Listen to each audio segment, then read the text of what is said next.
Dua perusahaan sama-sama keluar uang, nominal sama, buat hal yang mirip-mirip, tapi di laporan keuangan mereka, angkanya bisa jadi beda banget. Nah, ini bukan soal siapa yang salah catat, ini soal keputusan. Keputusan apakah uang yang keluar itu harus langsung jadi beban hari ini, atau diselamatkan dulu jadi bagian dari nilai aset. Dan keputusan itu ternyata punya aturan mainnya sendiri. Ada yang namanya pengeluaran penghasilan, yang langsung dibuang jadi biaya. Ada juga pengeluaran modal, yang justru bikin nilai aset naik. Terus ada cerita soal aset yang dijual, yang kebakar, bahkan yang diasuransikan. Semua punya jurnal yang berbeda. Semua punya logika yang berbeda. Bayangin kamu punya motor. Tiap bulan kamu servis rutin, ganti oli, cek rem. Uang keluar, tapi motor kamu nggak jadi lebih canggih dari sebelumnya. Nah, itulah gambaran revenue expenditure atau pengeluaran penghasilan.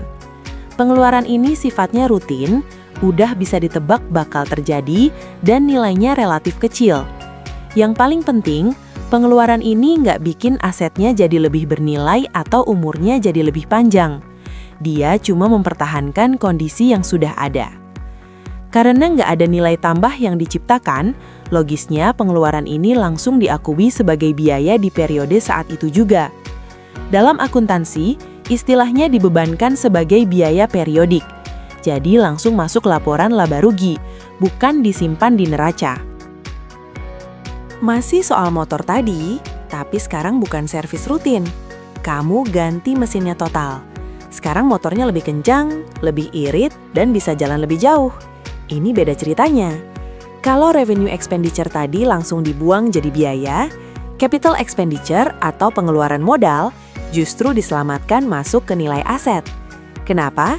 Karena pengeluaran ini nggak sekadar mempertahankan kondisi. Dia benar-benar menciptakan sesuatu yang baru.